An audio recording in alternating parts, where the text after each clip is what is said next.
E aí, gente? Bom?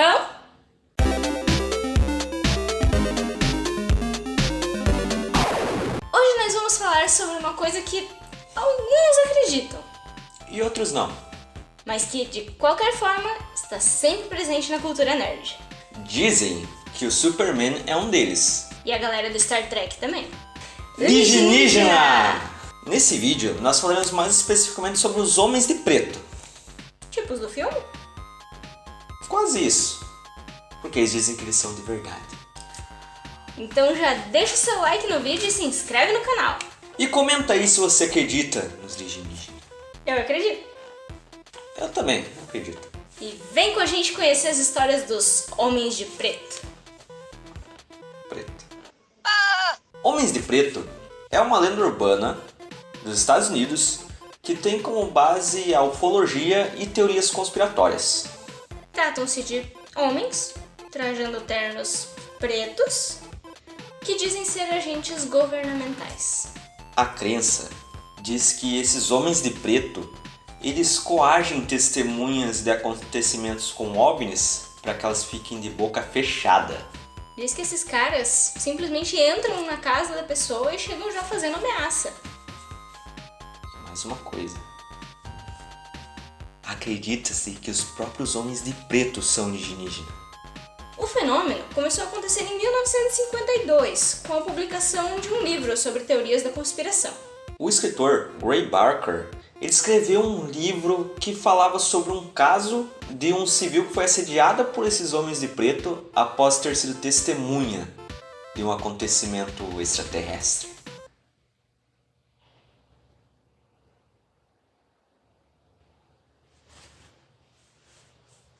Eles estão chegando. Naquela época, a Guerra Fria estava no seu auge. E não demorou para surgirem mais relatos dessa teoria da conspiração. Desde então, existem diversos casos sobre as aparições desses homens. E todas são relacionadas com as visitas dos alienígenas. E nem todas acabam bem. Em 1961, Paul Miller voltava para casa após uma caçada no estado de Dakota do Norte. Paul estava acompanhado de dois amigos, quando eles viram que um objeto aterrissou perto de onde eles estavam. De repente, eles puderam ver dois humanoides saindo de dentro desse objeto. Foi então que perceberam que não era um avião. Então entraram em pânico e desceram chumbo neles. Miller teve a impressão de que feriu um. Ao chegarem em casa, eles perceberam que tiveram um lapso de memória de 3 horas. No dia seguinte, Paul recebeu a visita de 3 homens que se identificaram como representantes do governo, Eles fizeram apenas algumas perguntas e diziam que era para um relatório. mas nada mencionaram sobre o tiro e nem fizeram ameaças.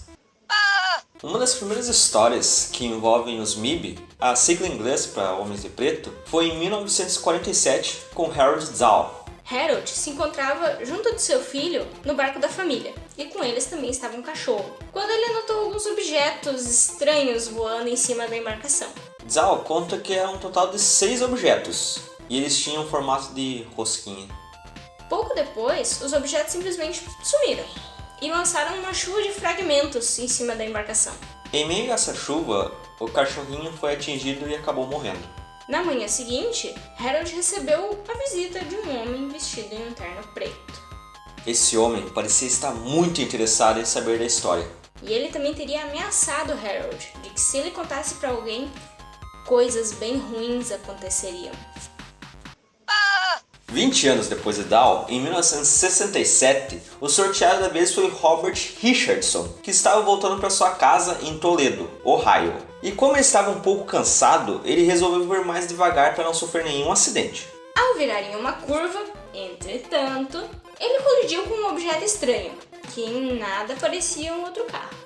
Não era uma moto, Nem uma bicicleta, nem uma pessoa, nem uma carruagem, nem um elefante. nada disso. Tô até coçando o nariz. Como ele estava vindo bem na maior humildade, ele bateu no objeto, mas não com muita força. E quando isso aconteceu, o objeto simplesmente sumiu. Ó o mãozinho.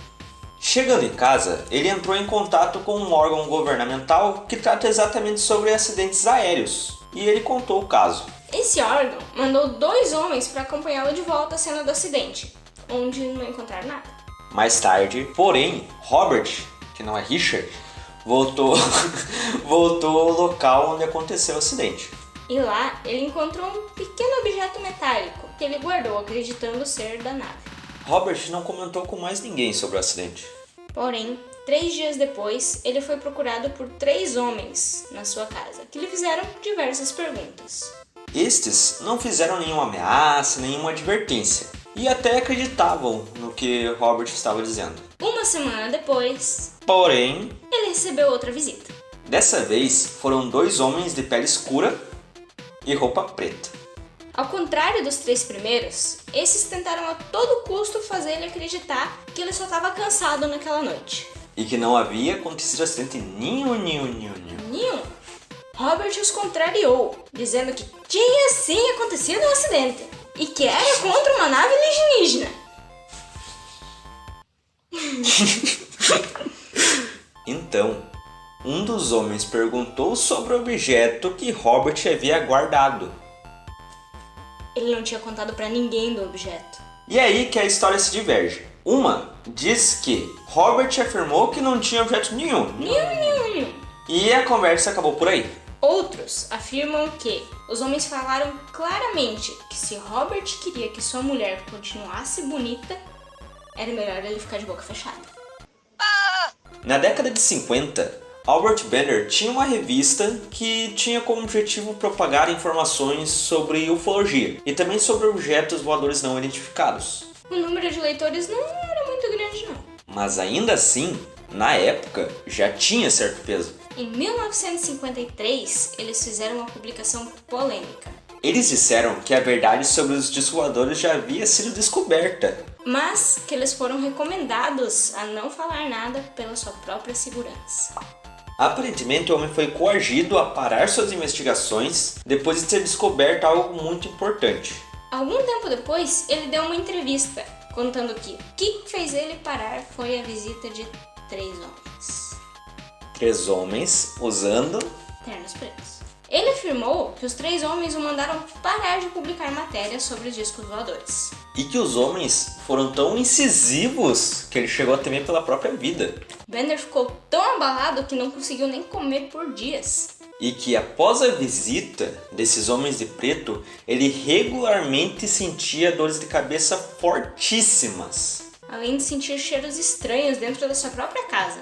Cheiros que ele nunca tinha sentido antes. Segundo ele, esses homens eram altos, tinham um corpo atlético e um olhar fixo e penetrante. Herbert Hopkins foi um médico e hipnotizador dos Estados Unidos que, em 1970, se dedicou a estudar um caso de ufologia que ocorreu no Maine. Uma noite, quando ele estava sozinho em casa, o seu telefone tocou e ao atender ele ouviu uma voz masculina. Era o vice-presidente da Organização de Pesquisas Ufológicas de Nova Jersey. Ambos combinaram um horário naquela mesma noite para se encontrar e falar sobre o caso. O médico, então, após desligar o telefone, foi até a soleira da porta para acender a luz, para esperar o convidado que ia chegar.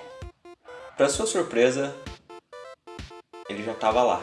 Dr. Hopkins comentou que o homem não deu satisfação de como chegou lá e também não tinha nenhum carro por perto. E claro, como qualquer pessoa sensata, ele chamou o cara para entrar na casa dele.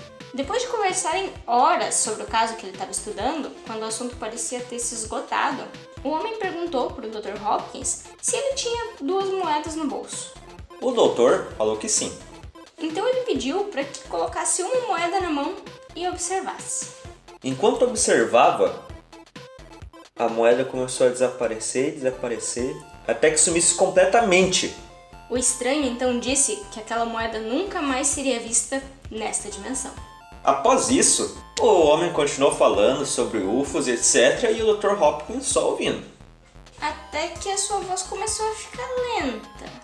Sem mais nem menos, o homem se levantou, terminou a conversa e falou que ia embora porque ele estava ficando sem energia. O Dr. Hopkins simplesmente viu o homem de preto sumindo em meio a uma luz branca. Só então ele começou a perceber o quão estranha era a aparência daquele homem. Ele era totalmente calvo, sem cílios e nem sobrancelhas. A pele era totalmente branca e os lábios eram bem vermelhos. E ele também notou marcas estranhas na rua em frente à sua casa.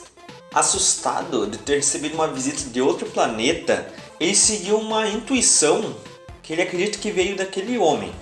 Apagar todas as fitas das sessões de hipnose que estavam relacionadas ao caso de ufologia que ele vinha estudando.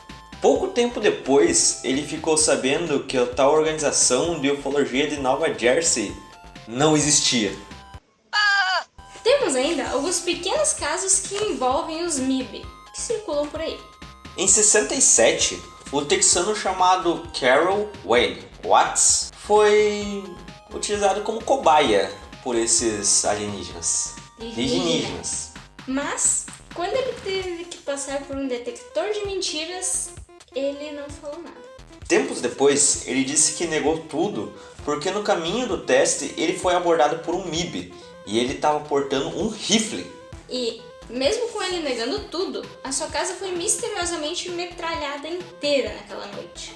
O ufólogo Anton Ponce de Leon, em 1970, disse ter conhecido um repórter que fotografou umas naves espaciais sobrevoando uma cidadezinha no Peru. A partir daí, os MIBs teriam revirado seu quarto, assediado seus amigos que tinham cópia das fotos e destruído todo o material. A fotografia que gerou todo esse bafafá acabou que não foi publicada no jornal onde ele trabalhava. Então é isso! Se você curtiu esse vídeo, já deixa o seu joinha aqui embaixo. Já se inscreve no canal, ativa o sininho e comenta aqui embaixo qual dessas histórias que você mais curtiu.